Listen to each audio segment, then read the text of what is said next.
அப்புறம் ஃப்யூச்சர் அச்சீவர்ஸ்க்கு ஒரு 2 விஷயம் மட்டும் சொல்லணும். ஒன்று, இயர்லி மார்னிங் ஏஞ்சி படிங்க.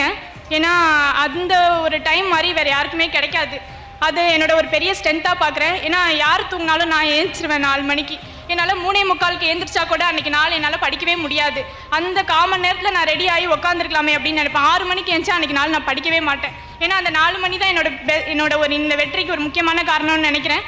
நான் ஒரு டேயில் ஒருத்தவங்க 8 மணிக்கு எழுந்திரிச்சு படிக்கிறாங்க அப்படின்னா அந்த டே ஃபுல்லாக ஒருத்தவங்க படிக்கிறத அந்த 2 hours 3 hours உங்களால் கண்டிப்பாக படிச்சிட முடியும். ஏன்னா அந்த ஒரு வாய்ப்பு அது யாருக்குமே கிடைக்காது அந்த டைம். ஏன்னா அந்த டைமில் நம்ம மட்டும்தான் அந்த உழைச்சிட்ருக்கோம் அப்படிங்கிற ஒரு கிடைக்கும்.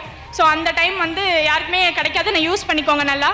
அப்புறம் இன்னொன்று செகண்ட் டெஸ்ட் பேட்ச்.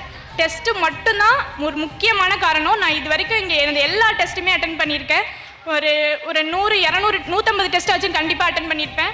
ஒரு மணியாக இருந்தாலும் சரி 6 மணியாக இருந்தாலும் சரி கரெக்டாக டெஸ்ட்டுக்கு மட்டும் வந்துடுவேன். ஏன்னா எனக்கு கிளாஸஸ் அட்டன் பண்ணுறதுக்கான இது கிடைக்கல. ஏன்னா கோவிட் டைம் அப்படிங்கிறதுனால இங்கே ஃபுல்லாக வீட்டிலே தான் இருக்கிற மாதிரி. நான் வீட்டுக்கு போல இங்கே தான் இருந்தேன், ரூம்லேயே தான் இருந்தேன். ஸோ அப்போ ஆஃப்லைன் பேட்ச் ஆன்லைனாக மாறிட்டதுனால ஒழுங்கான மொபைல் ஃபெசிலிட்டிலாம் இல்லை அப்போது. அதனால் ஒழுங்காக என்னால் கிளாஸும் பார்க்க முடியல.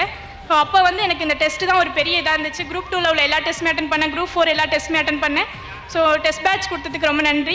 இங்கே உள்ள ஒவ்வொரு ஃபேக்கல்ட்டிக்கும் நன்றி சொல்லி ஆகணும். ஏன்னா ஒரு ரெஸ்ட் ரூம் ஃபெசிலிட்டிலேருந்து ஒரு டெஸ்ட் பேட்ச்சு, ஸ்டடி ஹால் எல்லாருக்குமே நன்றி சொல்லணும். ஏன்னா அவங்களோட ஒவ்வொரு பெரிய பெரிய பாட்டும் தான் இன்றைக்கி நம்ம எல்லாருமே இங்கே நிற்க வச்சுருக்குன்னு நினைக்கிறேன். அப்புறம் ஸ்டடி ஹாலை எல்லாருமே ரொம்ப யூஸ் பண்ணுங்கள். ஏன்னா ஸ்டடி ஹால் மட்டும்தான் நீங்கள் டைம் வேஸ்ட் பண்ணாமல் இருக்கிறதுக்கு ரொம்ப உங்களுக்கு ஹெல்ப்ஃபுல்லாக இருக்கும்.